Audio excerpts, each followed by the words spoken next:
We're Hassani and Danielle Pettiford, and we're a real couple with real problems who almost called it quits. I was very frustrated. I became very disconnected, very jaded and cold. We have 4 children, going on 20 years of marriage, and we practice what we preach.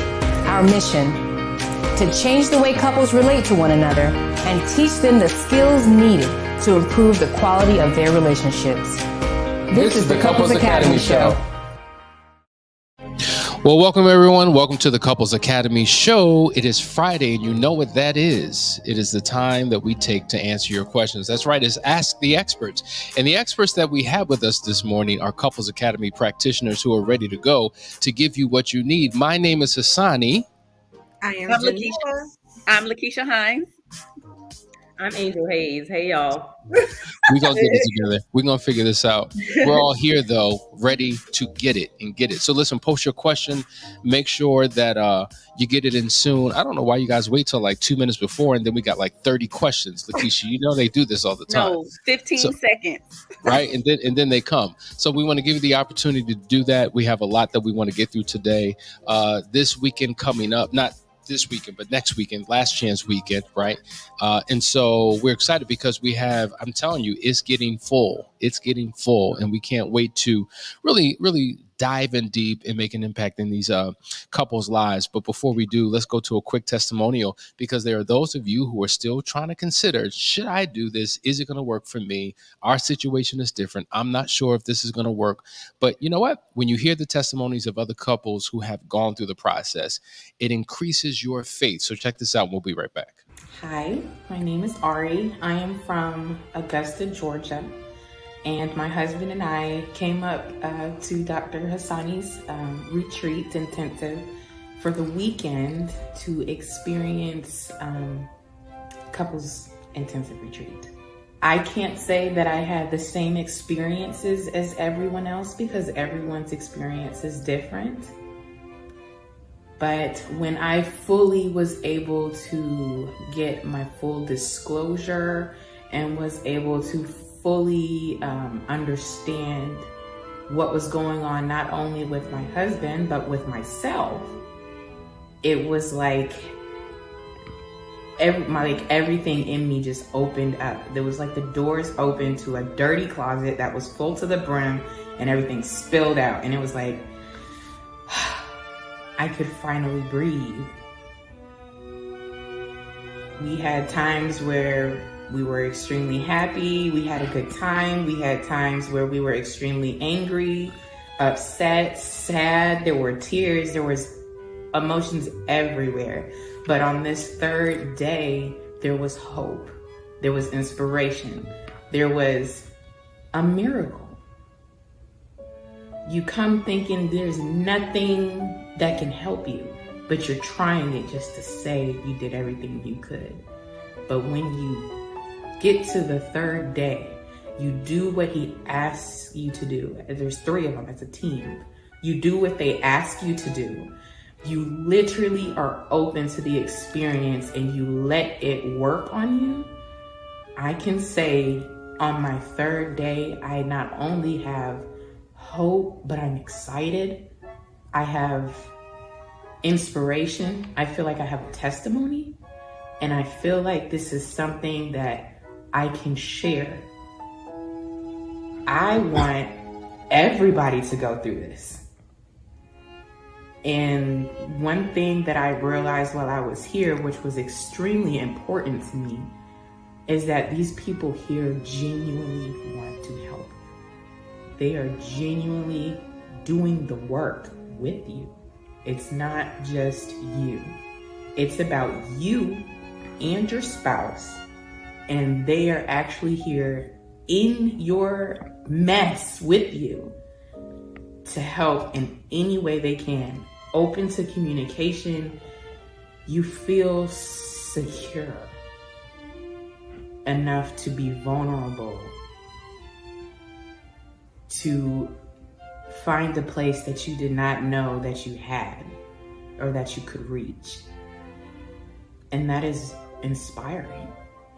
It's okay to ask for help because you cannot do everything on your own. I was thinking, hey, I should tell my mom to come here. You know, it doesn't, not because her marriage is in shambles, because you get a medicine, an antidote, if you will, from going through this intensive. You get more out of it than you think you would. You may think you have the answers, or, oh, I know all of that. I've watched all the videos. I've gone to several counselors, but this is really different. I learned about myself. I was able to connect with others. People understand what you're going through, and you don't feel alone. You don't feel isolated. You don't feel embarrassed. And I think that was very important to me. You can really hear the genuineness in the voice, in the delivery of the message. I tell you, she came in a broken space and left with so much hope and inspiration for a brand new marriage. And that's what you get. You get foundation. You get an opportunity to turn things around. So listen, if you're looking for something new, something different, something better in your marriage, make sure you reach out to us and let's set up a call and figure out what we can do for you. Listen, let's dive into these questions. We're going to go round robin as they come in. Depending upon how fast they come in, we'll hand them off to the appropriate person. But I think this is something that we can all answer because the answer may be slightly different. And here it is. How long does it normally take to get over an affair? New Life with Steve Otterburn says 5 years. What is your experience? I think that's a great question because a lot of times when we hear certain numbers like that, like 5 years or 2 years, for some people, it gives them a justification to remain in a hurt place. You know what? I got time. And so I'm not ready yet. I got 3 more years. I got 4 more years. And sometimes these numbers can be a death sentence. And while it may take people 5 years, it may take others 5 months. It's just very uniquely different depending upon what you do in the process that you go through. So I would love to hear from you ladies. What was your process and how long did it take you before you got to a healthy place? Lakeisha. So it really depends on how much work you are putting in and are both parties both doing the necessary work. So, I mean, it could take a year, it could take 2 years, it could take 25 years. Are you both showing up as your best selves? Are you both doing the individual work that will ultimately affect you collectively? So I would say 2 years for myself. But that was like going hard, grinding every single day, getting help. That was praying, that was doing individual work, that was us working together. I mean, it was going hard like every single day, not taking any time off. And I'm not exaggerating. I sincerely mean that. Like it was work every single day. So I think you determine the timeline, you determine the time frame. It's what you're willing to do, how willing you are to work hard and ultimately to put that mirror in front of yourself and then forgive. So the quicker you forgive, the quicker you're able to heal. Angel, what say you? I definitely agree with Lakeisha, and I wouldn't put a time limit on it. Like she said, everybody's different. So, are you keeping it hot? Are you guys open, honest, and transparent with each other? Or honest, open, and transparent with each other? Are you sharing your location to break down these barriers? Are there still secrets? Are you sharing your location? Are you Marco Poloing each other and saying, "Hey, babe, this is where I am," building up that trust again? That's how I would handle that. So make sure there's no secrets. Y'all keeping it 100 with each other. You know, you're sharing your location with each other, everything. Yeah. And how would you answer that, Janella? Absolutely. The ladies are on it. It really depends on the individual. You hear me? Yeah, go ahead. Okay, it depends on the individuals. It's the work that you're putting in is depending on how determined you are to get to a space of healing, how much support your spouse is putting in. All of that determines the work that you put in will determine it. And like they said, it may be 6 months, a year, 2 years. You could stay stuck, hurt for the rest of your days if you choose to. So it's really up to you. And the reason why it takes at a minimum probably 2 years is because you're dealing with the trigger of the 1 year anniversary. So as you're approaching that, it's not just about the date itself, the day you found out. It's about, okay, I'm approaching the month or I'm approaching the season.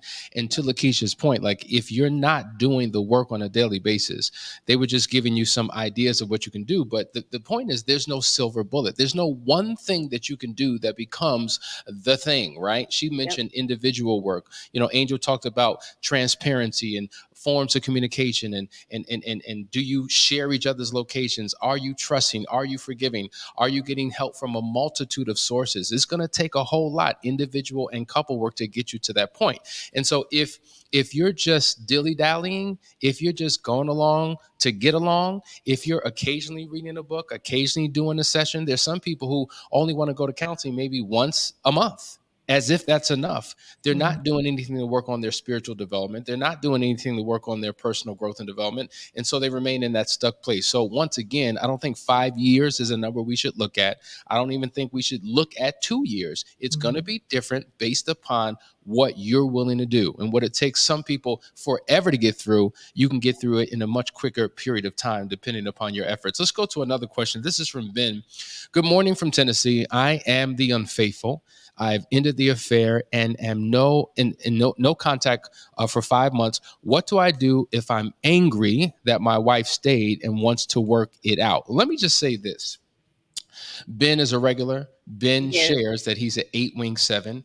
So one of the things that 8s struggle with is anger, right? Let's just deal with that. Anger is it's like your Achilles heel. And when you have this anger that you struggle with, you will find something to attach your anger to justify the anger that you have. And so the average person would not be angry that their spouse decided to stay to restore the relationship. So that behavior in and of itself, it's actually a good thing. Her willingness to want to work through this a challenge, even though you were the unfaithful one. But you're angry. And so I wonder, is it a misplaced anger? Is it an internal anger that you're projecting on her because you're not dealing with your own internal struggle?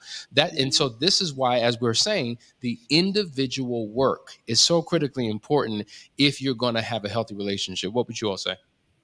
Yeah, for me, for sure. And hey, Ben, I saw you the other night. Thank you for watching, my brother.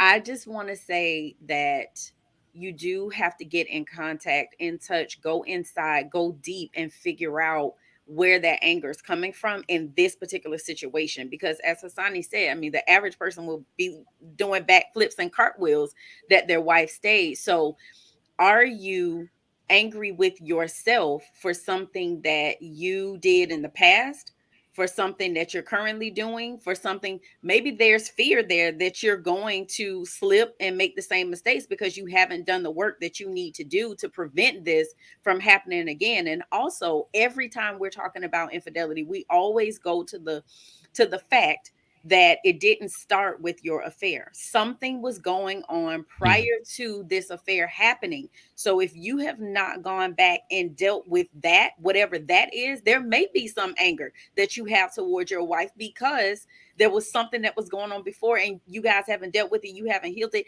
You haven't told her because maybe you haven't identified what it was that took place that led you to cheat in the first place. So if you haven't handled that, there may still be some anger, resentment, bitterness toward her because she hasn't had an opportunity to make it right because you haven't divulged what that is and given her an opportunity to course correct. And maybe she's doing some of the same things she was doing before because she doesn't even realize that it's an issue.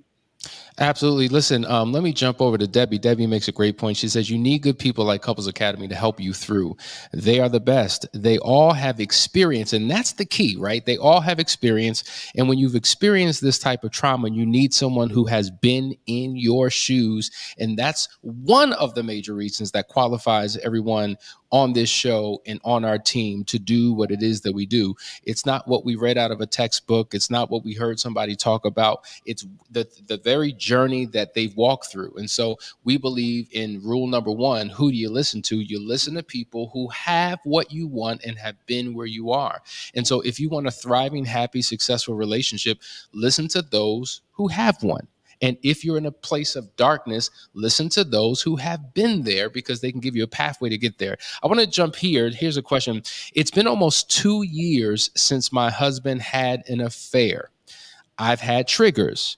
My emotions are all over the place. My healing is slow, but any improvement is great. My husband is showing up as the man that I married.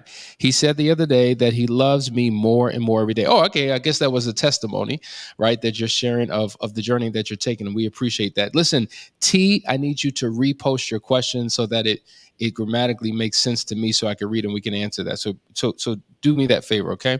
My wife had the affair and has forgiven her. Wait a minute. My wife had the affair and has forgiven her for the affair? I guess, okay. I haven't found it in my heart to forgive her yet because she hasn't found out the why she did this for us and our family. Okay, so we're talking about the why. Now, Angel, I want you to jump into this because oftentimes people don't get caught up so much in the facts of the affair, but the feelings, the why. Right? That's where they struggle with the most. Sometimes the person doesn't understand their why, or maybe if they think they do, it's on a surface level. Speak to this in terms of forgiveness, though they haven't gotten to the why. Well, I can speak to you as the offender in our situation and me and my husband's situation. And I had to figure out that why. And that why would stem all the way back to childhood, not receiving that love, wanting love and attention in all the wrong places. That was my why. So when you sit down with your wife, sit down and unpack, how did you grow up? I mean, is this something stemming from the past? Do you have low insecurity? That's something that I had to deal with and something that I had to learn about myself.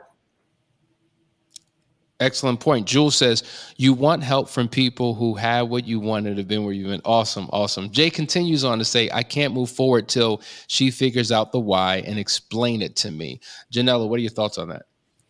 Sometimes people just may not know the why, and that's why it's so important to get help. Because I'm reading a book right now called Anatomy of an Affair, and they talk about so many things that could contribute to how you end up in that space. And if you don't have the knowledge or understanding of that, they may not know. But if they do know, it's important to have an open, honest conversation. And if you all are not in a place where you have someone to help you, please seek out help so you can have a third party to guide you through such a sensitive and difficult conversation, because sometimes you just may not have the words to express that. So if you're not getting help, please reach out and we can guide you all through that process. Yeah, thanks for that. Hey, Lakeisha, I want you to address this.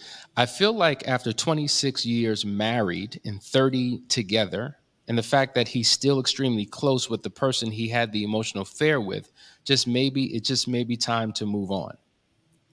Maybe it is. Yes. Because the reality is, you don't get to have an affair and still keep your affair partner in our situation. Like, they have got to go. I'm sorry. There's no space. There's no room. There's no opportunity. What is their purpose? What purpose are they serving? Because the reality is, everything that you want and everything that you need is in your spouse. You just haven't tapped into it yet. So the energy that you're expending over there, still connecting, talking to, whatever it is that is happening with that affair partner, that's energy that needs to be working toward repairing what we have going on. So it might be. I agree with you 1000%. At the end of the day, I'm not staying in this relationship to hold on to more of the same bad behavior, the same bad marital patterns that have led us to the crisis in the first place. If you're not willing to change and go through a transformation, then what are we doing here? Right. And I think so many people stay in bad relationships for a variety of reasons, and they're pointing their finger at their spouse. We're saying for 25 years still connected. Well, why have you been there for 25 years? What has kept you in that relationship? Right. So my thing is, if we're not doing something new and something different, it's time to have a legitimate conversation about what the next steps are going to be. A question came in. How do we send in questions once the live is over? I'm usually watching a replay. Great question. You could just go straight to the website. And there's a form that you could fill out and just post your question, and we'll get it and we'll make sure that we address it the next day that we actually have a show. But what we want to do is go to a quick commercial break, guys. You're watching a Couples Academy show. Ask the Experts. Continue to post your questions and we will give you the answers that you need. Stay right there.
All right, guys, we're back. You're watching the Couples Academy show. We have questions that are coming in. Janella, this first one is going to you, and then Angel, I'm coming over to you. This is from T. When your partner feels they were not responsible for the breakdown of the relationship and they feel they shouldn't be responsible for fixing it, how do you get them to do the work with you? Well, the fact of the matter is, marriage is a joint effort.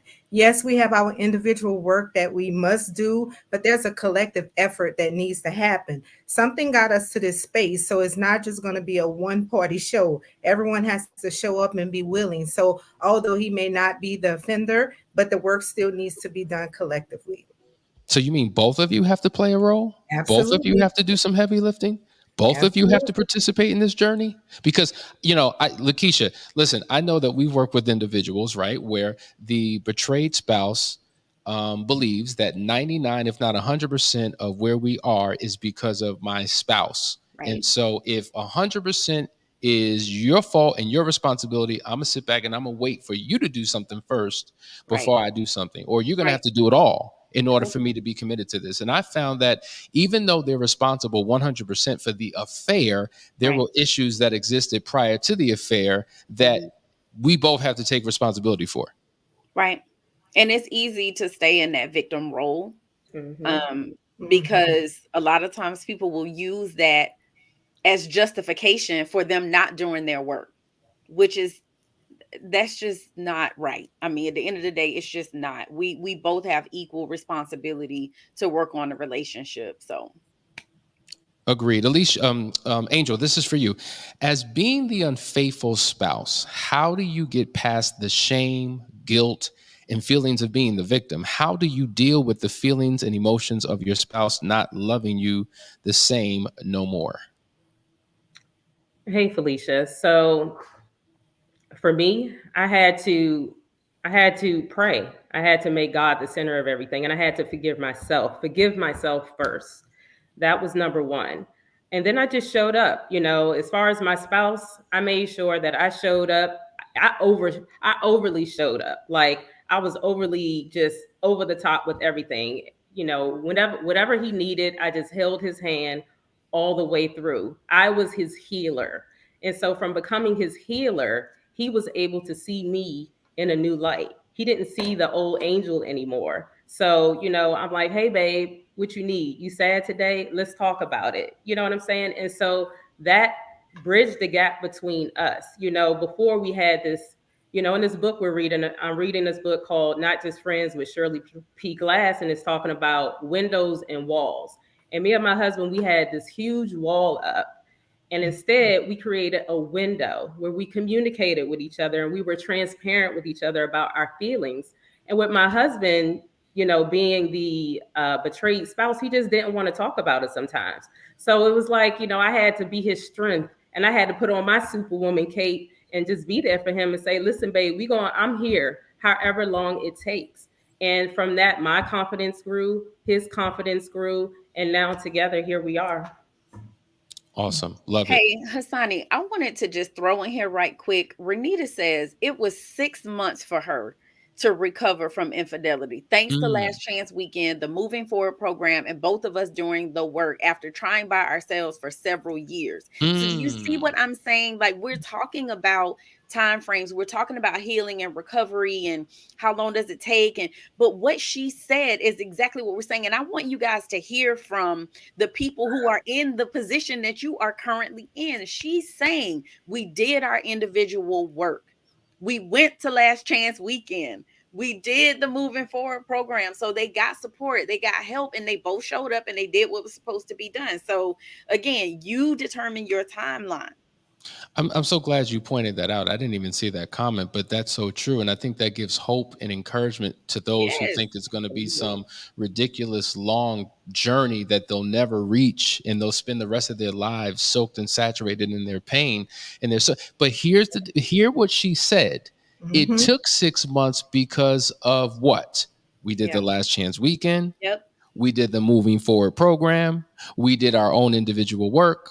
So you can't get there wishing, hoping, wanting, praying, and just expecting heaven to open up and pour out a blessing that you're not even participating in the process to get you that blessing. So I For the appreciate people that. who are praying, God said faith without works is dead. So at the end of the day, you can have faith and you got to pray, but there's still work that you have to put in. There it is. Angel, what were you going to say? I was going to say, I had to deal with the infidelity part. I had to take ownership of that. But my husband, he showed up for the marriage, and it took a long time for him to see himself. And when he didn't see himself, and I'm like, man, is he going to see what he did? Is he going to see his flaws? And eventually I had to back up. I had to get out the way. I had to get out of God's way and let him work on him. Yep. And then he showed up, and now I fight for my man now.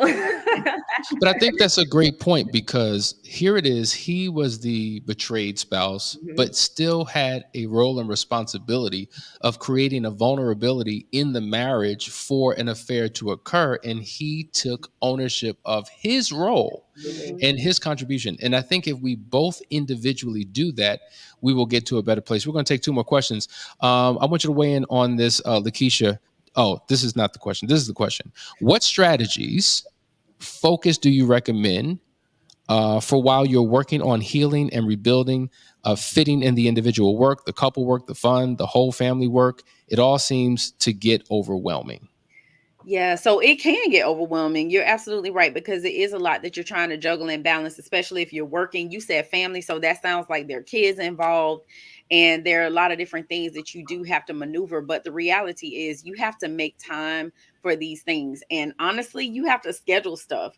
I'm I'm literally, I can't wait to get into more sex talk on SOS about how you have to sometimes schedule sex. I know that's not attractive and it's not sexy, but whatever. You gotta Get it on my do it. calendar. Get the job done. I'll make room for that every day. That is what it is. Then you got to schedule it. So even with this, you have to schedule that time. Maybe Monday nights is couples work. Wednesday nights is your spiritual work because you're doing Bible study together. Friday night is family time. I mean, you literally have to set up schedules and routines for yourselves to do the work. And honestly, this is what I had to do because I have 4 kids. I have one with special needs. Like, my life is cuckoo for Cocoa Puffs. You have no idea like what my calendar looks like. And so you do have to schedule these things. You have to make time for it, because if you don't, you're not going to get where it is that you're trying to go. Something will always come up. Something will always be more important, more things added to your calendar. So you just have to make sure that you schedule that time out to do the work. Absolutely. A question comes, is the last chance only for people who are having issues or in their marriage, or can healthy, loving couples join just to maintain the good health of their relationship? Yes, Thank you. please come healthy, loving couples. Yes. Yes. Yes. You know what's interesting? Most people say, man, I wish I did this before we got into trouble, right? Yes. And so while most people are doing this in reaction to their crisis, there are some who do it as a preventative measure so that they don't enter into crisis. Because at the end of the day, though you have a healthy relationship, I guarantee you there are foundational things that you're missing, because we all are missing it.